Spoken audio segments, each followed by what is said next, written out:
ప్రభు పేరిట మీకు వందనాలు. ఈ అవకాశం ఇచ్చిన దేవుడికి హృదయపూర్వక వందనాలు చెల్లిస్తూ, గత కొంతకాలం నుంచి పరిశుద్ధాత్మ దేవుడు మొదటి సమూయేలు గ్రంథము 7వ అధ్యాయము ద్వారా కొన్ని విషయాలు మనతో మాట్లాడాడు. దేవుని యొక్క మందసం అక్కడ ఉన్నప్పుడు ఇశ్రాయేలు ప్రజలు ఎలా బాధపడ్డారు, ఇశ్రాయేలు ప్రజలు బాధపడిన తర్వాత సమూయేలు ఏమని వాళ్ళకి సలహా ఇచ్చాడన్నది గత వారం పరిశుద్ధాత్మ దేవుడు మాట్లాడాడు. ఈ రోజున పరిశుద్ధ ఆత్మదేవుడు అదే మొదటి సమూయేలు గ్రంథము 7వ అధ్యాయం నుండి మనతో సూటిగా మాట్లాడుతున్నాడు కనుక ఈ మాటలు విని విడిచిపెట్టకుండా అనేక మందికి షేర్ చేద్దాం. ఎందుకంటే దేవుని మాటలు పంచిపెట్టడం అది మహాభాగ్యం. కనుక ప్రతి ఒక్కరూ ఎవరైతే మీ కుటుంబాల్లో కానీ మీ స్నేహితుల్లో కానీ నశించిపోతున్న వారికి వాక్యాల ద్వారా మాట్లాడేది దేవుడు, అక్కడ మనుషులు కాదు అక్కడ. కనుక దేవుని మాటలు అందరికీ పంచిపెట్టేవారిగా ఉండాలని ప్రభు పేరట మీకు మనవి చేస్తున్నాను. ప్రియ దేవుని బిడ్డ, గత వారం నుంచి పరిశుద్ధాత్మ దేవుడు మనతో మాట్లాడింది ఏమనగా, ఇశ్రాయేలు ప్రజలు వాళ్ళ పాపము చేసిన దాన్ని బట్టి దేవుని మందసం వెళ్ళిపోయినప్పటి నుంచి వాళ్ళు బాధపడుతున్నారు. అప్పుడు సమూయేలు ఏమని చెప్పాడంటే, మీరందరూ దేవుని యందు వైపు మల్లుకొని మీకున్న అష్టారోతు దేవతలను విగ్రహాలను విడిచిపెట్టేయండి, దేవుడికి అసహ్యమైన క్రియలను విడిచిపెట్టేయాలని గత వారం పరిశుద్ధాత్మదేవుడు మాట్లాడాడు. ఈ రోజున పరిశుద్ధాత్మదేవుడు అదే మొదటి సమూయేలు గ్రంథం 7వ అధ్యాయము 4వ వచనం ద్వారా మనతో మాట్లాడుతున్నాడు. అంతటా ఇశ్రాయేలు బయలుదేవతలను అష్టారోతు దేవతలను తీసివేసి యెహోవాను మాత్రమే సేవించారు. అప్పుడు దాకా దైవజనులు చెప్పిన మాట వారు విని, ఎవరు ఈ దైవజనులు? సమూయేలు ప్రవక్త. ఎప్పుడైతే నిజంగానే మనకు దేవుని మందసం లేదు వాళ్ళ దగ్గర, మందసం లేకపోవటం వలన వాళ్ళ కుటుంబాల్లో అనేకమైన ఇబ్బందులు ఏర్పడుతున్నాయి. వేసిన పంటలు పండట్లేదు. ఆ పంట ఒకవేళ పండితే అది ఫిలిష్తీయుల చేతులకు వెళ్ళిపోతుంది. భయానకమైన పరిస్థితిలో ఉన్నాము. కేవలం మనం చేసిన తప్పులు బట్టని సరి చేసుకున్నారు వాళ్ళు. ఇప్పుడు ఏం చేశారు? ఇప్పుడు ఇశ్రాయేలు ప్రజలు సరి చేసుకున్నారు. సేవకుడి యొక్క నోటి నుండి వచ్చిన మాట ప్రకారము వాళ్ళు ఏం తప్పు చేస్తున్నారో ఆ తప్పును సరిదిద్దుకున్నారు వాళ్ళు. ఈ రాత్రికాల సమయంలో పరిశుద్ధాత్మదేవుడు మనతో చెప్తుంది ఏమనగా, ఈ రోజున దైవజనుడు ద్వారా లేదా యూట్యూబ్ ద్వారా లేదా ఎవరి ద్వారా అయినా దేవుడు నీకు హెచ్చరిక కలిగిన మాటలు చెప్తా ఉంటే నువ్వు సరి చేసుకున్నావంటే నీవు ఎవరు బిడ్డవంటే దేవుని పిల్లవాడు. ఇప్పుడు ఇశ్రాయేలు ప్రజలు ఏం చేశారు? అంతటా సమూయేలు ఇశ్రాయేలందరిని మిస్పాకు పిలిపినప్పుడు నేను మీ పక్షమున యెహోవాకు ప్రార్థన చేతునని చెప్పగా. ఎప్పుడు అన్నాడు ఇక్కడ సమూయేలు? ఎప్పుడైతే వాళ్ళు చేసిన పనులన్నీ విడిచిపెట్టేశారు. అంటే విగ్రహారాధన, 2 పడవల మీద కాలు వేసిన వీళ్ళు ఇప్పుడు ఏ పడవ మీదకి వచ్చేసారు? ఒకటే విధానంలోకి వచ్చేసారు, ఒకే పద్ధతిలోకి వచ్చేసారు. ఎందుకని ఒకే పద్ధతిలో వచ్చారంటే, సమూయేలు ప్రవక్త ఎలాంటి వాడంటే ఈయన న్యాయకుడుగా ఉన్నాడు, ఈయన న్యాయాధిపతిగా ఉన్నాడు, సేవకుడుగా ఉన్నాడు. కనుక ఈయన చెప్పినట్లు వీళ్ళు నడిచారు. ఎలా నడిచారు?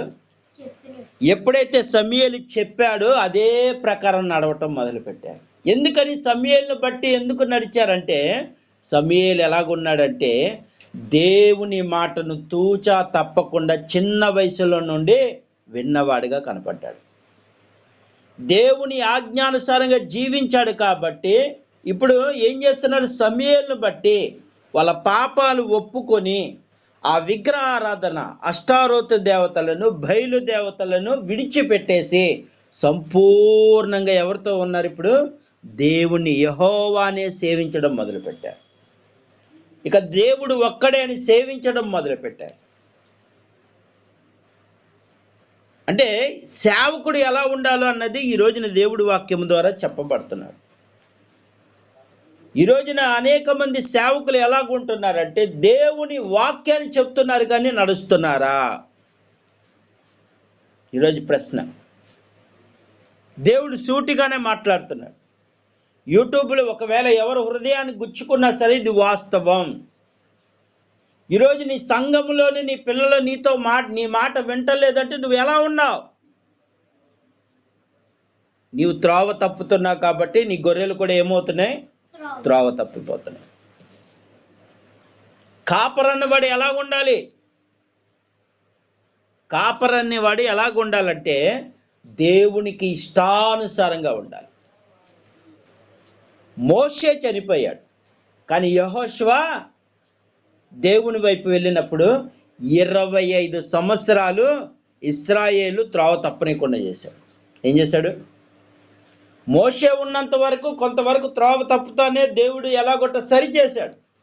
కానీ యెహోషువ ఎప్పుడైతే ఒకే మాట అన్నాడు, నేను నా ఇంటి వారును దేవుని తప్ప ఎవరిని సేవించమన్నారు. మీరు ఎవరిని సేవించుకుంటారు అంటే డైరెక్ట్గా చెప్పేశాడు. లోపల ఒక విధంగా బయట ఒక విధంగా లేడు. యెహోషువ ఒకటే అన్నాడు, నేను నా ఇంటి వారు నా కుటుంబం అంతా దేవుని ఆరాధిస్తాము, మీరు ఏ దేవుని ఆరాధించుకుంటారు మీ ఇష్టం అని చెప్పేశాడు. అంటే ఎంత పరిశుద్ధంగా ఉన్నాడంటే యెహోషువ. అందుబట్టి వాళ్ళు 25 సంవత్సరాలు ఇశ్రాయేలు ప్రజలు ఎవరిని సేవించారు? 25 సంవత్సరాలు ఇశ్రాయేలు ప్రజలు యెహోషువ ఏ మార్గంలో వెళ్తున్నాడు వాళ్ళు ఒకటే అనుకున్నారంట. ఏమనుకున్నారు? ఆహా, యెహోషువ వలె మేము ఉండాలి. ఎలా ఉండాలి? యెహోషువ వలె నా కుటుంబం ఉండాలి, నా పిల్లలు ఉండాలి, యెహోషువ లాగా మేము దేవుణ్ణి సేవించాలి అన్న మనస్సు ఎవరి ద్వారా వచ్చిందంటే యెహోషువ ద్వారా వచ్చింది. ఎవరి ద్వారా వచ్చింది? ఇప్పుడు సమూయేలులో ఏ పాపం ఉందా? లేదు. ఏలీ కుమారులేమో పాపముతో జీవించి మందిరంలో ఉంటున్నారు, కానీ సమూయేలు చిన్నతనంలో నుండి ఎలాగుంటున్నాడు? దేవునికి దగ్గరగా ఉంటున్నాడు. ఆ రోజుల్లో ప్రత్యక్షత కూడా లేదు, కానీ అరుదు. ఆ రోజుల్లో దేవుని ప్రత్యక్షత అరుదు, దేవుని పిలుపు వినటం అరుదు. కానీ దేవుడు స్వయంగా ఎవరితో మాట్లాడాడు? సమూయేలుతో మాట్లాడాడు. ఇప్పుడు ఏం చేస్తున్నారు? దేవుడు సమూయేలుతో మాట్లాడిన సమూయేలుని వీళ్ళు వెంబడిస్తున్నారు. ఏమేం చేస్తున్నారు? నిజమే, సమూయేలు దేవుని పిల్లవాడు. ఎలాంటి వాడు? సమూయేలు దేవుడు మాట విన్నవాడు, దేవుడి మందిరంలో యథార్థంగా ఉన్నవాడు. అలాంటి వాడు చెప్తే మనం మార్చుకోలేమా అని చెప్పి మారిపోయారు. అర్థమవుతుందా? ఈరోజు సేవకులు ఎలాగున్నారంటే వాక్యాన్ని అయితే బోధిస్తున్నారు, కానీ వాక్యానుసారంగా నడవట్లేదు. అన్ని మంచి మాటలు చెప్తున్నారు, కానీ ఈ రోజున కొంతమంది మందిరంలో నుంచి తొలగిపోతున్నారంటే కారణం ఎవరు? మందిరం నుండి వెళ్ళిపోతున్నారంటే కారణం ఎవరో తెలుసా? కేవలము సేవకుల వలన. ఎందుకంటే వాళ్ళు పర్ఫెక్ట్గా ఉంటే వాళ్ళు ఏం చేస్తారు? వాళ్ళకు కూడా నీతిగా న్యాయముగా నడుస్తారు. ఇప్పుడు సమూయేలు ఏం చెప్పాడు? ఒకటే మాట అన్నాడు. ఏమన్నాడు అంటే మూడో వచనం ద్వారా మాట్లాడుతున్నాడు. సమూయేలు ఇశ్రాయేలుతో ఇట్లనెను, మీరు పూర్ణ హృదయముతోను యెహోవా యొద్దకు మీరు మల్లుకొని ఎడల అన్య దేవతలను అష్టారోతు దేవతలు మీ మధ్య నుండి తీసివేసి పట్టుదల కలిగి యెహోవా తట్టు మీ హృదయము తిప్పి ఆయన సేవించుడి. ఎంత చక్కని మాట అన్నాడు. మీరు దేవుని తప్ప వేరిని ఏదో సేవిస్తున్నారు, మీరు 2 పడవల మీద కాలేస్తున్నారు, విడిచిపెట్టేయండి అన్నాడు. ఇప్పుడు సమూయేలు మాట వీళ్ళు విన్నారంటే ఎలాగున్నాడు సమూయేలు? సమూయేలు ఎలాగున్నాడు? ఇప్పుడు శ్రేష్టంగా కనపడుతున్నాడు వాళ్ళు. నిజమే కదా, సమూయేలు చెప్పాడు, ఎన్నోసార్లు మనకు చెప్పాడు, మనం వెళ్ళేది. అందుకే ఈ రోజున ఏమైపోయారు వాళ్ళు? మందసాన్ని పోగొట్టుకొని ఏడుస్తున్నారు, దుఃఖపడుతున్నారు, వేదన పడుతున్నారు. ఇంకేమంటున్నాడు తెలుసా? ఇక్కడ సేవకుడు ఏమంటున్నాడో చూద్దాం. వారి మిస్పాలో కూడుకొని, ఎప్పుడైతే వాళ్ళ చెడునంతా విసర్జించి ఇప్పుడు ఏం చేయాలి? మిస్పాలో కూడుకొని నీళ్లు చేది యెహోవా సన్నిధిని కుమ్మరించి ఆ దినమున ఉపవాసం ఉండి యెహోవా దృష్టికి మేము పాపులమని ఒప్పుకొని ఏం చేశారు? ఇక ఉపవాసం ఉన్నారు, పశ్చాత్తాపడ్డారు, కన్నీరు కార్చారు. ఉపవాసం అంటే శరీరానికి కూడా ఏమి తినకుండా దేవుని మందిరంలో ఉండి దేవుణ్ణి అడుగుతున్నారు, నలక్కొట్టుకుంటున్నారు. అర్థమవుతుందా? ఏం చేశారు వీళ్ళు? నలక్కొట్టుకుంటున్నారు. ఒక సమయాన్ని బట్టి వీళ్ళు ఏమైపోయారు? మారిపోయారు. అర్థమవుతుందా? ఈ రోజున సేవకులు ఎలాగ ఉండాలంటే అలాంటి మాదిరితనం ఉండాలి. ఈ రోజున ఇలాంటి మాదిరితనం ఉంటే నీ సంఘం చీలిపోదు. ఒకరిని ఒకలాగా ప్రేమించి ఇంకొకరు వేరుగా ప్రేమిస్తున్నావంటే నువ్వు ఏమవుతుంది? దశంభాగాలు ఇచ్చేవాడిని ప్రేమిస్తారు కొందరు, కానీ ఏమి ఇవ్వనాలు ప్రేమించారు. ఈరోజు అలాంటి వాళ్ళు లేరా? అందుకే ఎందుకమ్మా నువ్వు మందిరం నుండి వచ్చేసావంటే ఇదే చెప్తున్నారు. మా సేవకుడు ఒకలాగా ప్రేమిస్తాడు, మమ్మల్ని పలకరించే విధానం వేరుగా పలకరిస్తాడు. అందరినీ ప్రేమగా పలకరించాలి. అందరి గురించి నువ్వు చెప్పేవాడిగా ఉండాలి. అందరికీ ఎవరు కష్టాలు వస్తే ఎవరికి చెప్పుకుంటారు? దేవుని మందిరానికి వచ్చి, నీ మందిరానికి వచ్చి నీకే చెప్తారు, అయ్యా నా పరిస్థితి ఇది. ఈరోజున అలా వచ్చి చెప్పగలుగుతున్నారా? చెప్పేవాళ్ళు లేరు. ఈ రాత్రి దేవుడు మీ ఆత్మ పరిశీలన చేసుకోమంటున్నాడు. చెప్పేవాళ్ళు ఉన్నారా? ఈ రోజున సమూయేలుకి ఏం చెప్తున్నారు? మా మందసం వెళ్ళిపోయిందని ఏడుస్తున్నారు అక్కడ. ఇప్పుడు ఎవరికి చెప్తున్నారు? అప్పుడు సమూయేలు ఎలా ఉన్నాడు? మీరు మీ పాపాలు ఒప్పుకొని ఇక నుండి దేవుని వైపు పూర్ణ హృదయముతో మీరు సేవిస్తే, పూర్ణ హృదయముతో దేవుని మాట వింటే, దేవుని వాక్యానుసారంగా మీరు జీవిస్తే ఖచ్చితంగా దేవుడు పక్షాన నేను కూడా మీకు ప్రార్థన చేస్తానంటున్నాడు. ఏమన్నాడు ఇప్పుడు? అంతకుముందు చెప్పచ్చుగా సమూయేలు, మీకోసం నేను ప్రార్థన చేస్తానని. ఎందుకంటే పాపము అక్కడ ఉండిపోయింది వీళ్ళ మధ్య. కానీ ఇప్పుడు ఏం చేశారు వీళ్ళు? శాంతం విడిచిపెట్టేశారు. ఏమంటున్నారు వాళ్ళు? అంతటి సమూయేలు ఇశ్రాయేలందరినీ మిస్పాబుకు పిలిపించి మీ పక్షమున యెహోవాని ప్రార్థన చేతునని చెప్పగా, ఇప్పుడు చెప్తున్నాడు సేవకుడు, మళ్ళీ ఉన్న పాపాన్ని వాళ్ళ పాపాన్ని ఎప్పుడైతే తొలగించుకున్నారు, ఇప్పుడు ఏం చేస్తున్నాడు? ఉపవాసం ఉండి ప్రార్థన చేయటానికి సంసిద్ధమయ్యారు. ఏమయ్యారు అప్పుడు? యెహోవా దృష్టికి మేము పాపులమని ఒప్పుకొనిరే. అప్పుడు దాకా ఏమనుకున్నారు? అయ్యో మందసం వెళ్ళిపోయింది, అయ్యో మందసం వెళ్ళిపోయింది అన్నారు, కానీ వాళ్ళ పాపాలు ఒప్పుకోలే. ఈ రాత్రి ఎవరైతే పాపాలు ఒప్పుకోలేకపోతున్నారో మీ పాపాన్ని మీరే మోస్తున్నారు. కొంతమంది సేవకులు చెప్తున్నా వినరు. కొంతమంది దేవుడు మాట్లాడుతుంటే గద్దిస్తుంటే నవ్వులకైతే లోబడిపోతున్నారు, కానీ గద్దింపుకు లోబడట్లేదు. వాళ్ళు ఎవరైనా నవ్విస్తున్నారని, అబ్బాయి ఎంత చక్కగా నవ్విస్తారని అక్కడికి వెళ్తూ ఉంటారు. కానీ ఆ నవ్వించిన తర్వాత గద్దిస్తే సరి చేసుకోలేరు. దేవుడు చెప్తున్నాడు ఇక్కడ, పాపాలను ఒప్పుకొని విడిచిపెట్టండి. ఏమన్నాడు ఇక్కడ? అదే చెప్తున్నాడు. యెహోవా దృష్టికి మేము పాపులమని ఒప్పుకొని, దేవుడి దృష్టిలో మేము పాపం చేసామని అప్పుడు ఏడుస్తున్నారు, అప్పుడు ఉపవాసం ఉన్నారు.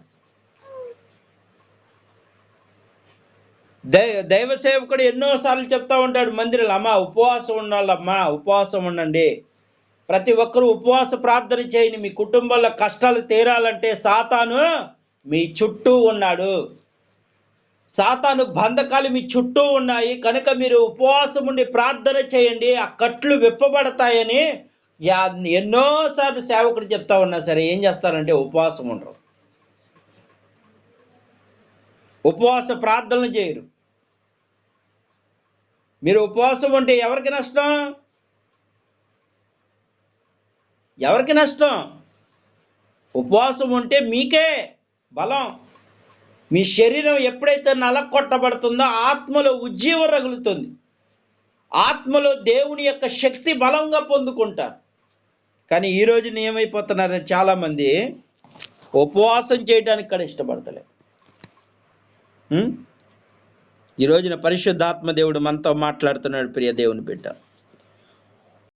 ఉపవాసాన్ని ఉండడానికి కూడా ఇష్టపడతలేదు ఈ రోజున ఎంతోమంది. ప్రతి ఒక్కరు ఎలా తయారయ్యారంటే దేవుని మాట వినేవారిగా ఏ మాత్రము కనపడతలేదు. దేవుని ఆలోచన చెప్ప నడవాలన్న ఆలోచన ఎవరికి రావట్లేదు. అందుకే ఈ రాత్రి పరిశుద్ధాత్మ దేవుడు నీతో నాతో మాట్లాడుతుంది ఒక్కటే, దేవుడు చెప్పిన ప్రకారం మనం జీవించాలి.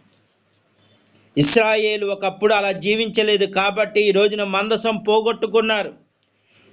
ఈ రోజున దేవుడు చెప్పినట్లు నువ్వు జీవించట్లేదు కాబట్టి దేవుని యొక్క కృపను కోల్పోతున్నావు నువ్వు. అపోస్తుడైన పౌలుకి యేసుప్రభు వారు ఒకటే మాట అన్నారు, నా కృప నీకు చాలును అన్నాడు. అయ్యా నాకున్న ఈ శ్రమ తొలగట్లేదయ్యా, నాకున్న ఈ యొక్క వేదన తొలగట్లేదయ్యా అంటే ఆయన ఒకటే అన్నాడు, నా కృప నీకు చాలును. దేవుని కృప లేనిదే నువ్వు ఏది ఈరోజు నువ్వు జీవిస్తున్నావంటే, నీకు ఒక కుటుంబం ఉందంటే దేవుని కృప.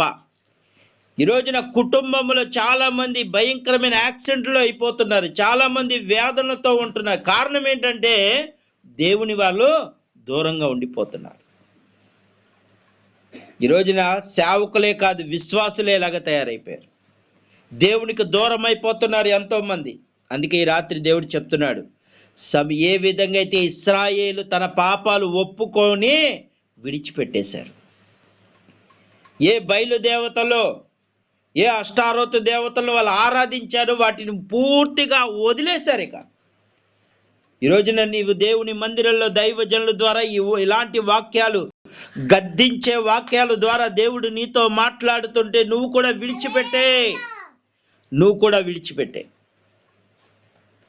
విడిచిపెడితే ఆయన కనికరం నువ్వు పొందుకుంటావు. ఈ రాత్రి దేవుడు చెప్తున్నాడు, నీ పాపాలు నువ్వు ఒప్పుకోవట్లేదు. నువ్వు ఎప్పుడు చూసినా నేను పరిశుద్ధుడిని అని నువ్వు అనుకుంటున్నావు. లోకంలో పరిశుద్ధుడు ఒక్కడు లేడు, దేవుడు తప్ప ఎవరూ లేరు. ఆయన ద్వారానే నువ్వు పరిశుద్ధతలోకి వెళ్తావు. అందుకే ఈ రాత్రి దేవుడు చెప్తున్నాడు, ప్రియ దేవుడు, నీ హృదయం నొచ్చుకున్నా ఇది వాస్తవం, నీ హృదయము బాధపడుతున్న ఇది వాస్తవం. కనుక ఈ రాత్రి దేవుడు చెప్తున్న మాట నిర్లక్ష్యము చేయక, ఈ రాత్రి దేవుడు చెప్తున్న మాటను ఒక్కసారి ఆలోచించి, సేవకులైనా సరే విశ్వాసులైనా సరే దేవుడు చెప్పినట్లు చేస్తున్నారా? దేవుడు ఒక్క గడి అయిన ప్రార్థన చేయని మీరు శోధనలో ప్రవేశించకుండానట్లు అని ఆనాడు పేతురుకు చెప్పాడు. ఈరోజు మనకు కూడా చెప్తున్నాడు, ఒక్క గంట అయినా నీ కుటుంబం కోసం ప్రార్థన చేస్తున్నావా? నువ్వు శోధనలోకి వెళ్లకుండా ఉండాలంటే నువ్వు ప్రార్థన చేస్తున్నావా? ఉదయాన్నే ప్రార్థన చేస్తున్నావా? సాయంత్రము ప్రార్థన చేస్తున్నావా? దేవా ఈ రోజున మేము క్షేమంగా ఉన్నామంటే నీ కృప, ఈరోజు మేము పని నుండి వచ్చామంటే నీ కృప, నీ దేవునికి కృతజ్ఞత కలిగి ఉన్నావా? ఒక్కసారి ఆత్మ పరిచయం చేసుకో. దేవుడు చెప్తున్నాడు, ప్రియ దేవుని బిడ్డ, దేవుడు చెప్పినట్లు నువ్వు జీవిస్తే నీ కుటుంబం, నువ్వు ఆశీర్వదించబడటమే కాదు, నీ కుటుంబము, నీ పిల్లలు తరతరాల వరకు ఆశీర్వదించబడతారు. కానీ ఈ రోజున ఎందుకని ప్రతిసారి నీరసమైపోతున్నావు, దిగులుతో ఉంటున్నావు, వేదనతో ఉంటున్నావు? కారణం ఏంటో తెలుసా? నువ్వు దేవునికి దూరంగా ఉన్నావు కాబట్టి. నీకున్న బాధ వేదన అంతా దేవుడికి అప్పచెప్పుకుంటే నీలో ఎల్లవేళలా సంతోషమే ఉంటుంది. ఎన్ని కష్టాలు వచ్చినా నా దేవుడు చూసుకుంటాడనేది ఒక ధైర్యం ఉంటుంది. ఈరోజు అలాంటి ధైర్యం నీలో ఉందా? దేవుడు అడుగుతున్నాడు, అలాంటి ధైర్యం నీలో ఉందా? నా దేవుడు ఉండగా నాకేంటి అన్న ఆలోచన నీలో ఉందా? లేదు. కారణం ఏంటో తెలుసా? నీవు దేవుడు చెప్పినట్లు వింటలేదు. అందుకే ఈ రోజున దేవుడు చెప్పినట్టు వింటలేదు కాబట్టి ఈ రోజున అనేక మంది ఏమైపోతున్నారంటే పతనమైపోతున్నారు. దేవుని మందిరానికి వెళ్ళి వాక్యాన్ని విని వచ్చేస్తున్నారు తప్ప పాటించట్లేదు. అన్ని ఆచారాలు అయితే బాగానే పాటిస్తున్నారు, అన్య తలంపులైతే బాగానే పాటిస్తున్నారు, ఆచారాలు వాస్తులు అవి ఇవి పాటిస్తున్నారు. కానీ దేవుడు ప్రపంచాన్ని పరిపాలించే దేవుని మాటను మాత్రం పాటించలేకపోతున్నారు. అందుకే ఈ రాత్రి దేవుడు చెప్తున్నాడు, దేవుడు ఆజ్ఞలను కట్టడాలను నువ్వు నెరవేర్చేవాడిగా ఉంటే, యేసు ప్రభు వారి భూమి మీదకి వచ్చి తండ్రి చిత్తాన్ని నెరవేర్చాడు. మరి నీ కోసము ప్రాణం పెట్టిన దేవుని చిత్తం నువ్వు నెరవేరుస్తున్నావా? దేవుని మార్గంలో సేవకుడైనా విశ్వాసైనా ఇప్పుడే దేవుని నమ్ముకుంటున్న వాడైనా ఎవరైనా సరే చేస్తున్నారా? ఒకసారి ఆత్మ పరిశీలన చేసుకోండి.